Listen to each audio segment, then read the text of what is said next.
Close your eyes for just a moment, not to meditate or to escape, but to enter, to step into a space where the ordinary rules don't quite apply, where symbols speak louder than words, and your unconscious knows things your thinking mind hasn't caught up to yet.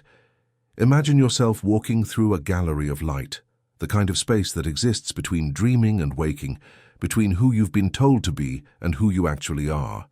The walls seem to glow with a soft luminescence, and ahead of you, arranged as if they've been waiting for exactly this moment, are 5 crowns. Not costume pieces, not symbols borrowed from fairy tales or distant royalty. These are the crowns of power, each one a different shape, a different weight, a different kind of sovereignty. And one of them is calling to you, not loudly, not with drama, but with a quiet recognition that feels like coming home to a part of yourself you've always known was there. You've probably never thought of yourself as someone who needs a crown. Society has done a very good job of teaching women that power belongs elsewhere. That authority is something you earn through struggle. That worthiness must be proven through suffering and sacrifice and endless demonstration of capability. But there's something deeper moving in you right now, something that knows the difference between power given and power claimed. This is what Andrew Carnegie understood about prosperity. He spent his life studying the nature of wealth, and he arrived at a conclusion that contradicts almost everything we're taught. Carnegie discovered that poverty isn't primarily an economic condition, it's a consciousness condition. It's the belief that power belongs to others, that the authority to create, to lead, to transform your own life is something external that must be granted to you rather than something you already possess. The women who remain trapped in financial struggle aren't there because they lack capability. They're not there because they haven't worked hard enough or learned the right strategies. They're there because they've never crowned themselves. They've been waiting for permission that should never have been required. They've been waiting for someone else to declare them worthy, powerful, deserving. They've been waiting for a moment that only they can create. But here's what Carnegie also understood. Buried within each person are dormant capacities, latent powers waiting for recognition and activation. The poor don't remain poor because these powers don't exist in them. They remain poor because they've been taught to doubt them. They've been conditioned to look outside themselves for authority, when the only real authority that matters lives inside. Your unconscious mind doesn't doubt. It doesn't hesitate. It doesn't wait for permission. When you make a choice from that deeper place, you're not guessing about what's true. You're recognizing what's already yours. You're naming a power that has been calling to you all along.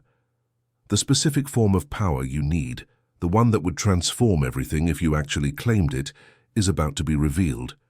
Not through analysis, not through logic, but through the simple act of allowing yourself to see which crown makes your body straighten, which one resonates with a knowing that lives deeper than thought, which one speaks to the part of you that remembers who you are when you're not performing for anyone. There's no overthinking here. There's no wrong answer. There's only authenticity. There's only the truth of what calls to you in this moment. So let me show you these 5 crowns. The first is a crown of deep crimson and iron. It's angular and fierce, with points that seem to cut through the air around it. This is the warrior's crown. It speaks of conviction, of the power to stand in your truth even when the world demands you soften it. It represents the authority to say no without apology, to take action that feels right regardless of whether others understand it, to move forward with an intensity that transforms obstacles into fuel. The second crown is woven with gold and light, organic and flowing. It seems to shift slightly, as if it's alive. This is the Creator's crown. It holds the power to express what lives inside you without compromise. The authority to bring your unique vision into the world exactly as it exists in your soul, not as a watered-down version designed to please others. This crown represents the sovereignty of authenticity. The third crown is adorned with silver and stones that seem to hold depth and wisdom. There's something almost medicinal about it, as if it holds knowledge that has been hard-won. This is the healer's crown. It speaks to the power to transform your wounds into wisdom that others will actually pay to receive.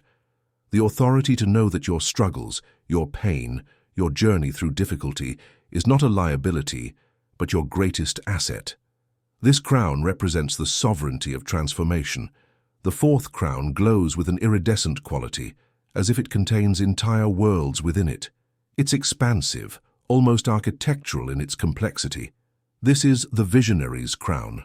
It holds the power to see what others miss, to understand the patterns beneath the surface, to position yourself not as a follower, but as a guide, the authority to know what's coming before others do.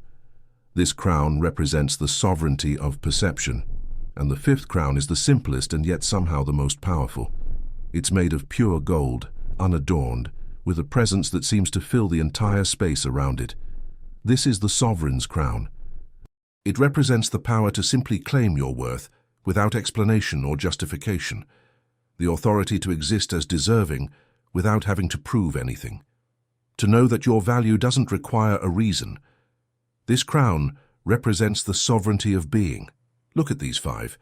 Feel them, not with your eyes exactly, but with that deeper part of you that recognizes truth. Which one is calling to you? Which one makes you feel something shift in your chest? Don't analyze which one you should choose. Feel instead which one resonates as yours. Now let me speak to each choice you might make, and let me speak directly to you, the one who chose it. If your eyes were drawn to the warrior's crown, to that fierce and angular power, then something deep within you is recognizing a capacity that has been asking to be claimed. This speaks to something essential about who you are. You are someone who has always known, somewhere beneath the surface, that the world belongs to those willing to stand for what matters to them. This isn't arrogance. This is the recognition of your own strength. Your gift is conviction, not the small certainty of someone who hasn't been tested, but the deep knowing of someone who has. You have an ability to see through the noise, to cut through distraction, to move toward what matters with a clarity that inspires others and terrifies those who prefer you to stay small. You can sense what needs to happen before others even recognize that something needs to change. The weight that comes with this power is real, and I want to acknowledge it directly. Your intensity can feel isolating. Your refusal to compromise can make you seem rigid to those around you. There have been times when you've wondered if your strength is actually a curse, if your inability to just go along is holding you back. The world has certainly told you that if you were softer, gentler, less certain about what you believe, you would be more successful, more liked, more acceptable. But this is exactly where the poverty consciousness tries to grip you. It tells you that your power is your problem. It suggests that if you would just diminish yourself, everything would be easier. That your refusal to play small is the thing keeping you from prosperity. And none of that is true. Your psyche developed this conviction because you needed it. You've lived in a world that doubts women, that questions your judgment, that asks you to apologize for taking up space. So your unconscious built a fortress of certainty to protect you. This wasn't weakness or overcompensation. This was wisdom. This was your deeper self saying, I will not be talked out of my own knowing. I will not let the doubt of others become the doubt within me. This strength, this warrior capacity, is exactly what will liberate you from poverty consciousness. Because the moment you stop waiting for permission and start acting from your own deep conviction, wealth begins to flow. Not because money respects strength, but because conviction is magnetic. People follow those who are certain. Resources move toward those who know what they're doing. Opportunity finds those who refuse to question their own value. Your warrior power isn't a limitation. It's not the reason you haven't succeeded yet. It's the very thing that will carry you across the threshold from struggle to sovereignty. The deepest part of your power comes from this fierce knowing. And what you're actually being called to do is stop apologizing for it and start directing it consciously. What if your ability to see truth clearly didn't mean you were hard to be around, but that you were a guide for others who were still lost in confusion? What if your refusal to compromise wasn't holding you back, but clearing the path for what's actually yours? When you claim this warrior crown, you're claiming the authority to be exactly who you are, and to know that your power is your gift. If you chose this, you are someone with the capacity to transform the world around you simply by being unapologetically yourself. You are someone whose strength, when finally claimed and directed consciously, becomes not just a source of personal freedom, but a beacon for others searching for permission to be real. If instead your attention was captured by the Creator's crown, by that flowing and organic power, then you're recognizing something that has been asking for space inside you for a long time. This reveals a capacity for authentic expression that the world has been systematically trying to suppress. And your unconscious knows it's time to stop letting that happen. You are someone who feels things deeply. You perceive beauty and meaning where others see only the surface. You have visions of how things could be, ideas that seem to come from somewhere beyond your normal thinking mind, creative impulses that feel almost like they're moving through you rather than coming from you. And somewhere along the way, you learned that this was too much, too different, too difficult to explain to people who think in straight lines. Your gift is the power of authentic vision. Your ability to perceive what wants to come into being, and then to bring it into the world in a form that carries your unique essence. You can create things that touch people because they contain your truth. You can inspire because inspiration flows naturally from you. You have an intuitive understanding of beauty, meaning, and what moves the human heart. But this gift comes with a particular kind of weight. You've probably spent much of your life editing yourself, softening your edges, presenting a version of who you are that feels more palatable to others. Because whenever you've expressed your authentic vision, someone has made you feel that it was too much or too odd or too unmarketable. You've been told to compromise, to make your expression more accessible, to dilute your vision so that more people would understand it. The result is that you're sitting in a kind of creative scarcity right now, not because you don't have ideas or the capacity to create, but because you've learned that the world doesn't actually want what you have to offer. You've internalized the message that your authenticity is a liability rather than an asset, that prosperity belongs to those who can give people what they already want, rather than those who show them what they didn't know they needed. This is where prosperity consciousness becomes possible for you. Because the truth that Andrew Carnegie understood, the truth that contradicts everything you've been taught, is that the world is actually starving for authentic expression. People will pay more, stay longer, invest more deeply in those who bring genuine creativity to what they do. Authenticity isn't a luxury. It's the scarcest and most valuable commodity in an economy drowning in mass production and hollow performances. Your psyche developed this deep need for authentic expression because you are someone who carries genuine vision. The creativity isn't something you're trying to cultivate. It's not a skill you're learning. It's the fundamental frequency of who you are. And the poverty consciousness that's kept you stuck has been trying to convince you that this frequency is your problem rather than your greatest asset. When you finally claim the creator's crown, when you say yes to bringing your authentic vision into the world without apology, everything shifts. Because the moment you stop diluting yourself, the people who actually value what you offer begin to find you. Wealth flows toward authentic expression like water flows downhill. You don't have to convince anyone. You don't have to make yourself smaller. You just have to be exactly who you are and let that be enough. The deepest part of your power comes from your willingness to be different, your capacity to see what others miss and trust that vision enough to bring it into being. What if your uniqueness, the very thing you've been most ashamed of, is actually the permission slip for your prosperity?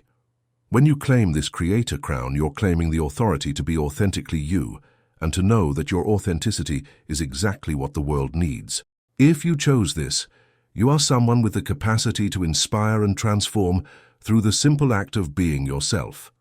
You are someone whose authentic expression, when finally freed from apology, becomes both your greatest joy and your most powerful source of abundance.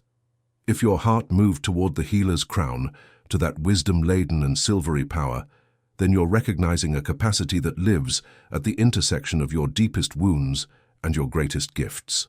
This reveals something that you may have been hiding because it felt too vulnerable to claim. But your unconscious knows that this power is the very thing that will set you free. You are someone who has suffered, not in a small or theoretical way, but in ways that have shaped how you move through the world. You've faced challenges that have cracked you open. You've lived through struggles that would have broken someone without your particular resilience. And in the midst of that difficulty, something remarkable happened. You learned things, you developed understanding. You transformed your pain into wisdom that other people desperately need. Your gift is the power to transmute, to take your own wounds and transform them into medicine that others will actually pay to receive. You can sit with people in their pain because you know it intimately. You can offer hope because you've found your way through darkness. You can guide others through their struggles because you've mapped the terrain yourself. You are in essence a healer, and healers are among the most valued and generously compensated people in any economy. But this gift carries a particular kind of shadow.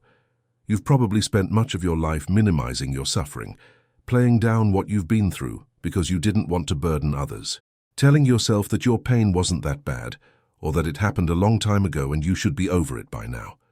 You felt ashamed of your struggles, as if having been wounded meant that you were weak or broken or not worthy of respect. The weight of this is that you're sitting in a kind of false modesty that's actually stealing from the world. Because when you hide your journey, when you pretend that your struggles didn't shape you, you're denying others access to the very thing they need most. You're withholding your medicine. You're suggesting, through your silence, that your growth journey is not valuable, that what you've learned is not worth sharing. Here's what Andrew Carnegie understood about true prosperity. It doesn't come from pretending you're fine. It comes from being radically honest about your journey and then positioning yourself as a guide for others walking similar paths. The wounds that you've been most ashamed of are actually your most valuable asset. The struggles you've tried to hide are the very thing that will liberate you. Your psyche developed this capacity to heal because healing is what the world desperately needs. Your unconscious knows that you're not meant to stay quiet about what you've survived. You're meant to be visible. You're meant to speak. You're meant to offer your hard-won wisdom to those still lost in the darkness you've already walked through. When you finally claim the healer's crown, when you stop apologizing for your journey and start positioning yourself as a guide, prosperity begins to flow. Because people will pay exponentially more for someone who has actually walked through their struggle and come out the other side. They will trust you in ways they trust no one else. They will refer you, invest in you, build their lives around your guidance. Healing is one of the most lucrative capacities in any economy because people will give almost anything to feel less alone in their pain. The deepest part of your power comes from your willingness to transform, your ability to take what broke you and alchemize it into something that serves others.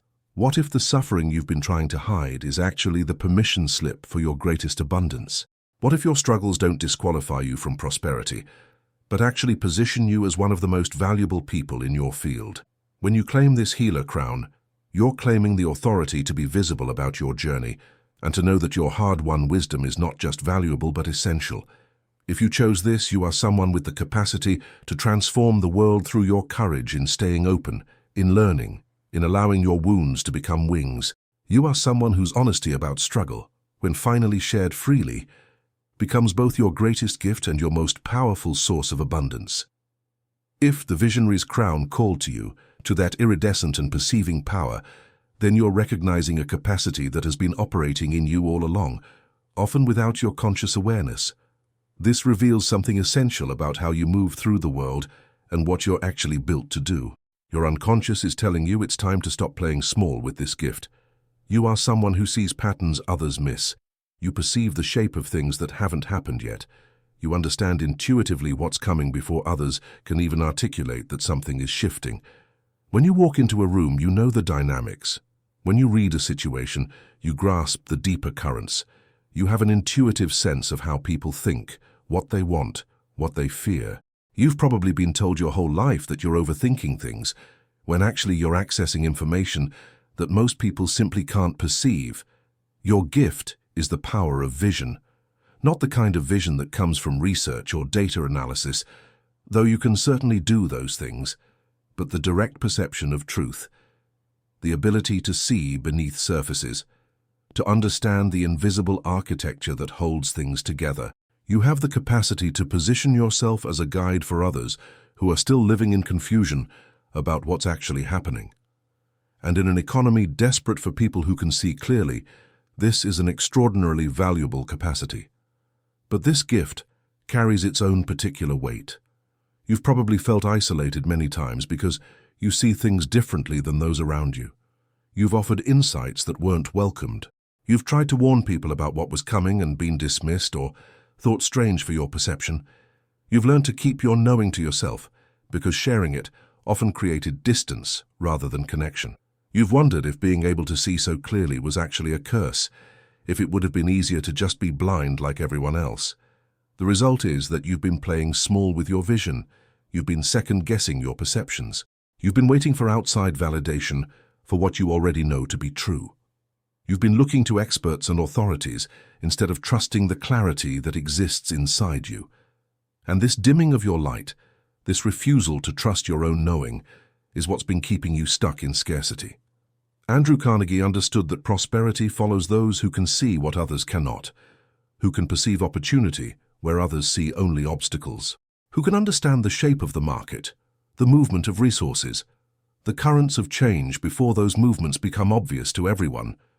Visionaries don't wait for clarity. They create clarity.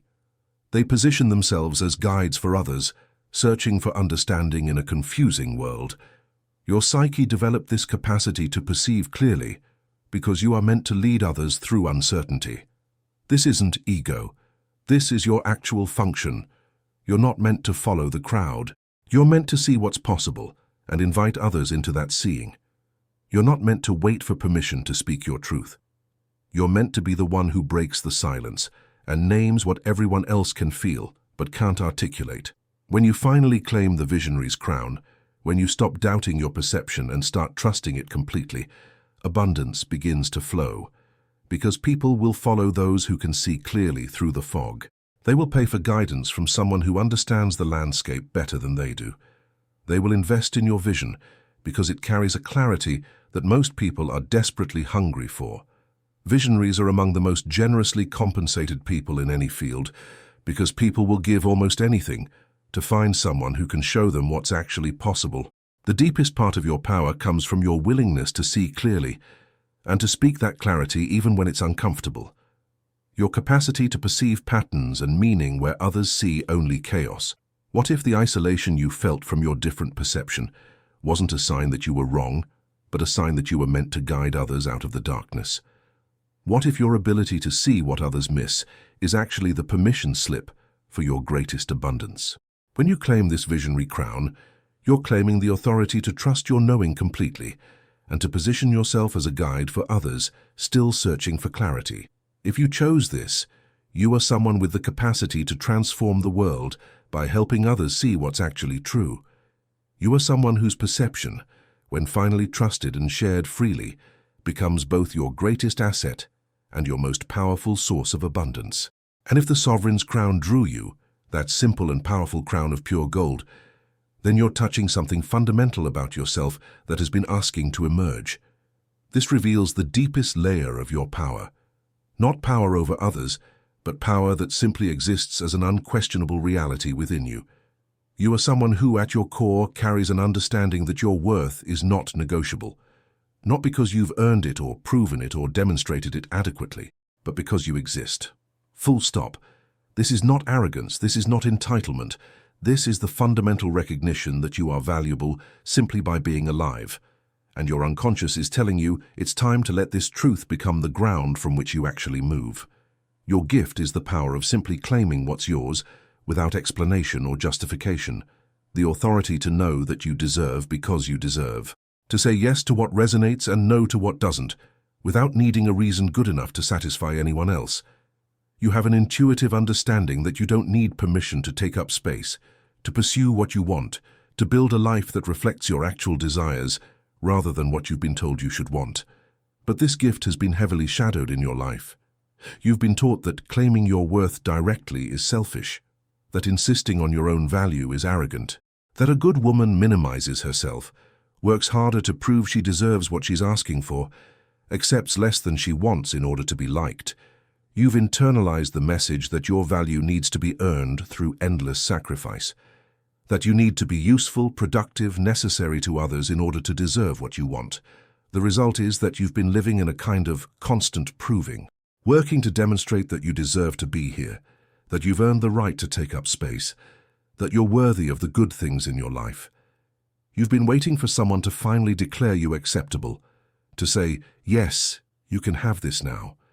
Yes, you're enough now. Yes, you deserve. But that declaration never comes, because the only declaration that actually matters is the one you make to yourself.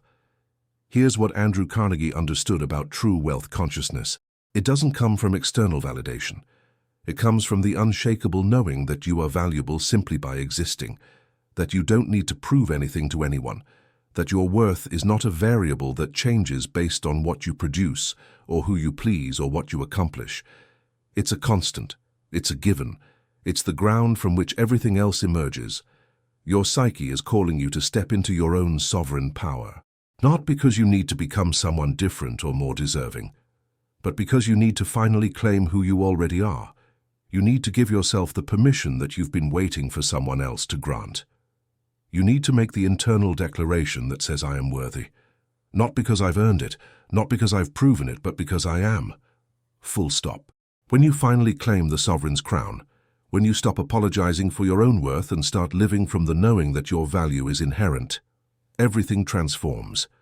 Because the moment you stop giving your power away to external approval, resources begin to flow. Prosperity isn't attracted to those who are endlessly proving themselves.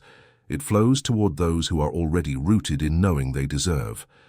People want to invest in those who are secure in their own value. They want to follow those who are not looking for permission. The deepest part of your power comes from your absolute refusal to negotiate your worth, your capacity to claim what's yours simply because it's yours. What if the thing you've been most afraid to do, the simple act of claiming your own value without justification, is actually the permission slip for everything you've ever wanted? What if your worth, unproven and unjustified, is finally the foundation from which abundance flows? When you claim this sovereign crown, you're claiming the authority to be exactly as valuable as you actually are, and to know that you don't need to prove it.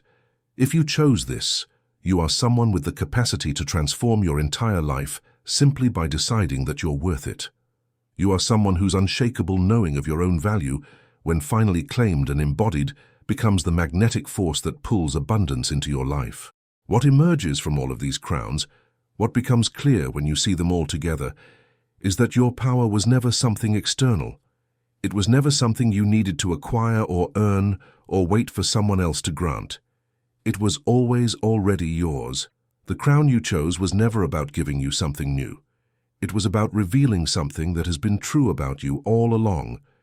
Each of these 5 powers exists in you to some degree, but one of them is calling more loudly right now. One of them is asking to be claimed as the next threshold you're meant to cross. And that's not because you're not already capable. It's because you're ready to stop hiding this particular capacity. You're ready to stop apologizing for it. You're ready to step into it fully and let it reshape your entire relationship with prosperity.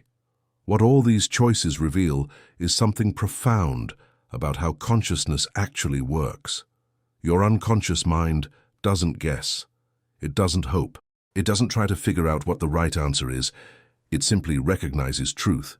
And when you allow yourself to choose from that deeper place, bypassing all of your doubt and your fear and your conditioning, you're receiving information about yourself that your thinking mind hasn't caught up to yet. As Andrew Carnegie understood so clearly, poverty consciousness isn't primarily about money. It's about the belief that power belongs somewhere else, to someone else, to the future, to a version of yourself that you haven't become yet. And prosperity consciousness begins the moment you recognize that the power you need is not somewhere in the distance. It's not something you need to chase or earn or prove worthy of. It's here. It's now. It's yours. The real power of this test lies in the awareness that comes from it. Because once you've named it, once you've claimed it, once you've said out loud to yourself, I am the kind of person who is deeply convictional or authentically creative or transformed through healing or able to see clearly or fundamentally worthy, you can't unknow that about yourself. That knowledge becomes your constant companion. It becomes the thing you return to when doubt tries to creep back in. It becomes the new ground from which you actually live your life. There's no right choice here. There's only authenticity. And authenticity is the rarest and most valuable currency in an economy drowning in compromise and performance. The moment you stop hiding whatever power you chose, the moment you step into it fully and let it be visible to everyone around you, you begin to magnetize the resources, the opportunities, the people who recognize and reward exactly what you have to offer. This is the beginning of your shift from poverty consciousness to prosperity consciousness. Not because this test magically changes anything in your external reality, but because it changes something in you. It shifts your relationship to your own power from doubt to recognition, from waiting to claiming, from wondering if you're enough to knowing that you are. You don't have to prove anything now. You don't have to justify the crown you chose. You don't need anyone else's permission to step into it. The only question that matters is whether you're willing to let this power reshape how you move through the world. Which crown did you choose? I want to know. Leave a comment below and tell me which power is calling to you right now. Tell me which crown you selected, because your answer might be exactly what someone else searching in this exact moment needs to hear. Your story, your recognition of your own power, might be the permission slip that finally sets someone free. You're not alone in this journey. You're joining a community of women who are deciding right now that it's time to stop waiting for permission. Women who are recognizing that poverty consciousness has a different antidote in each of them. Women who are claiming their crowns and discovering that the moment they stop hiding their power is the moment everything shifts. If this resonated with you, if you felt something shift as you moved through this exploration, please hit the like button.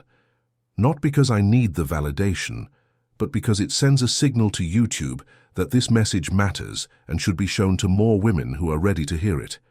Subscribe to The Wealth Code for more deep explorations into the psychology of prosperity, more investigations into how your unconscious mind is trying to guide you toward your own freedom, more permission to trust that the power you need has been waiting inside you all along. Next time, we're exploring the message hidden in the animal you're most drawn to. The creature you instinctively move toward reveals something essential about the kind of freedom your psyche is calling you to create. The animal wisdom that wants to flow through you. Remember, this test isn't just analysis. It's a conversation with your own wisdom. It's your unconscious mind speaking to your conscious awareness. It's the deeper part of you that has always known exactly what you're capable of finally getting a voice in this moment. Thank you for exploring this with me.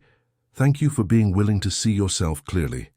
Until next time, stay curious and keep revealing the truth within you.